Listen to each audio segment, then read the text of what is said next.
ጽናት ኪራን አልፈልግህም አለችው።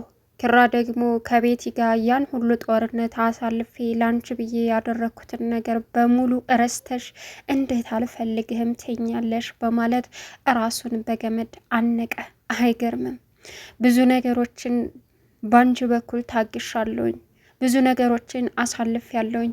አሁን ግን አንቺ ከመሬት ተነስተሽ አልፈልግህም ልትኝ አይገባም አላት። እሷ ደግሞ ለእኔ ትዳርም ሆነ ምንም ነገር አትሆነኝም አለችው። የጽናት አባት ከክፍለ ሀገር መጡ። እናም ጽናት አሁን ትክክል አልሰራችም። ቤቲ ያንን ሁሉ ዋጋ ብትከፍልም ግን ደግሞ የኔም እጣ ፈንታ መጨረሻ ይሄ ነው። አንተ ለቤቲ አልሆንክም፣ ለኔ ልትሆን አትችልም። በቃ የተረዳሁን ነገር እኔም ሴት ነኝ። ቤቲ አብዳ ራሷን ስታ ስትቀር የኔም ህይወት እጣ ፈንታ ነገ አንዷን ስታገኝ እኔንም ትተወኛለህ በማለት ባለመተማመን በጭቅጭቅ ተጣሉ። ከዛም ኪራ መጥፎ ውሳኔ ወሰነ። ከልብ የምታፈቅረው ቤቲ ነበረች ማለት ይቻላል። እናም የጽናት አባት ይህንን ሲሰሙ ማመን አቃታቸው። ሰላም ውድና የተከበራችሁ የቻናሌ ቤተሰቦች እንዴት ናችሁ? ልይ ሰላማችሁ ይብዛልኝ። ለዚህ ቻናል አዲስ የሆናችሁ ሰብስክራይብ እያደረጋችሁ ቪዲዮውን እስከ መጨረሻ ተከታተሉ። ዛሬ እንግዲህ በጣም በሚያሳዝን ሁኔታ ያልተጠበቀው ነገር ተፈጽሟል ማለት ነው። ኪራን ጽናት በጣም ልቡን ሰብረዋለች። እኔ ኪራን በጣም የምታፈቅረው የምትወደው ይመስለኝ ነበረ። ብዙ ዋጋ ከፍለዋል። ነገር ግን አሁን ብዙ ጦርነትን አልፎ ለሷ ብሎ ከቤቲ ጋር ያን ሁሉ መከራ አሳልፎ ዛሬ ደግሞ እሷ ለሷ ያልሆንክ ለኔም ልትሆነኝ አትችልም በማለት እንግዲህ ኪራን አልፈልግህም፣ በቃ ብቸኝነቴን እመርጣለሁ። መጀመሪያም ካንዳይሉ ጊዜ ልቤን ሰብረኸዋል። ስለዚህ አንተ ለትዳር አትሆነኝም አለችው። ኪራ ደግሞ ሌሎች ሴቶችንም ቢጎዳ ቤቲንም ቢያሰቃይም ለጽናት ግን ተሸንፎ ነበር።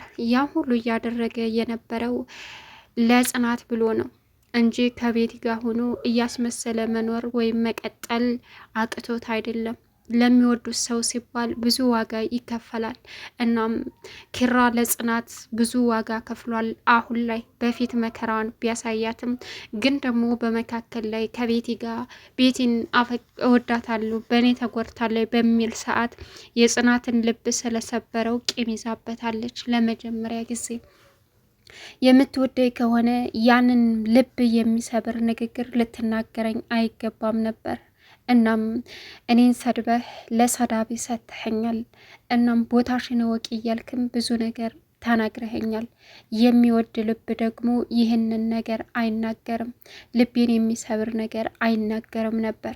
እናም ስለዚህ እሷ ጋር መሆንህ እንዳለ ሆኖ እና ለእኔ ብለህ ከሆነ ያንን ቃላቶች ከአንደበትህ ማውጣት የለብህም ነበር በማለት እንግዲህ ብዙ ነገር በመነጋገር ኪራን አልፈልግም ብላለች። የጽናት አባት ያዩትን ያመኑትን መስማት አቃታቸው። የጽናት አባት እንግዲህ ልጃቸው እዚህ ደረጃ ላይ እዚህ ህይወት ላይ መድረሷ በጣም ተገርበዋል፣ ግራም ተጋብተዋል። ልጄ ትምህርት ትማራለች ብዬ ልኪያት ጭራሽ ስራም ሰርታ ትቀየራለች ብዬ ልኪያት ጭራሽ ሌላ ነገር ሙሲባ አመጣችብኝ በማለት ከሷ በላይ ደግሞ አባትየው አዝነዋል። የኪራ ነገር አሳስቧቸዋል። ናሆሜና መሩ ደግሞ የተፈጠረውን ነገር ማመን አቃታቸው። ኪራ አይደለም ለሴት ልጅ ይቅርና ለምንም ቢሆን ራሱን ማጥፋት እንደሌለበት ቢበዛ እንኳ በቃ ነገሮች ሲበዙበት በመጸጥ ራሱን እንደሚደብቅ ያውቃሉ። አሁን ግን ይህ ነገር ተፈጠረ ሲባሉ ማመን አቃታቸው። አይገርምም? እና ጽናትም እኮ ትወደዋለች፣ ግን አልፈልግም ያለችው ጠልታው ሳይሆን ይጎዳኛል ብላ ነው። ለኔ ጓደኛ ሲታማ ለኔ ብለህ ስማ የሚባለው አባባል አሁን ላይ ጠቃሚ ነው በማለት ጽናት ይዘዋለች።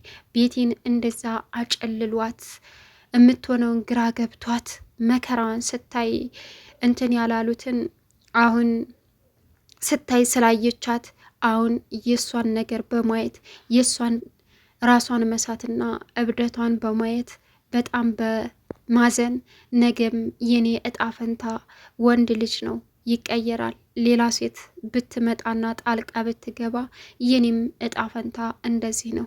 በዛ ላይ ደግሞ የተናገርከኝ ነገር በሙሉ ከልቤ ውስጥ ተቀምጧል። ሰብሮኝ ስብርብር አድርጎ ደሙ እየፈሰሰ ነው።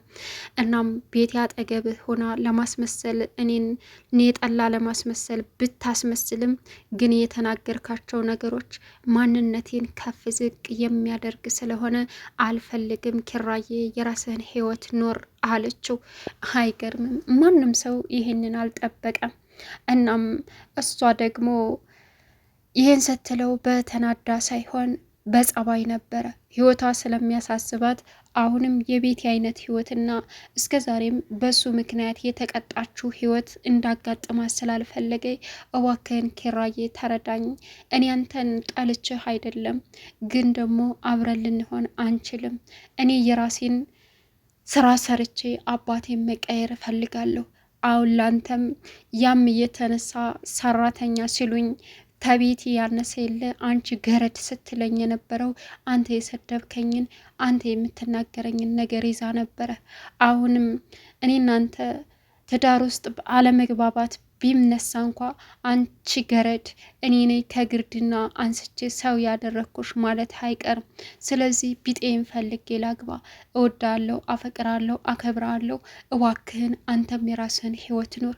ከዚህ በላይ እኔ እናንተ አብረን መኖር አንችልም አለችው። ከዛ እሱ ደግሞ ይህን ልትይኝ እንዴት ትቻለሽ? በፍጹም ይህን ካልሽ ደግሞ ከልብሽ ነው ወይ በማለትም ደጋግሞ ጠይቃት። አዎ ኪራዬ ከልቤ ነው፣ ግን ደግሞ በጣም ይቅርታ፣ አንተም ልቤ ተሰብሯል፣ እኔም ልቤ ተሰብሯል። እስካሁን በተፈጠረው ነገር በጣም ይቅርታ። በእህታዊነት የምትፈልገውን ነገር አደርግልሃለሁኝ፣ ግን ደግሞ በሚቸግርህም ከጎንህ ነኝ። ከዚህ ውጭ ግን እኔ እናንተ አብሮ የሚያኖረን የትዳር መሰረት መሆን አንችልም። ቢጤን ፈልጌ ማግባት አለብኝ፣ አንተም ቢጤህን ፈልገ አግባ ስትለው እመኜ ጽናቴ፣ ከዚህ በኋላ እንደዚህ ሁሉ አድርጌ ልቤን ከሰበርሽው አይደለም መኖር ምን እንደሆነ ማስታወስ አልፈልግም፣ ራሴን አጠፋለሁ በማለት እንግዲህ ራሱን ገመድ ውስጥ እንደከተተ ግን ፈጣሪ ያልቆረጠበት ሰው መሩና ናሆሜ ደርሰው አድነውታል። ኪራ አሁን ሆስፒታል ይገኛል ማለት ነው። ከዛም እንግዲህ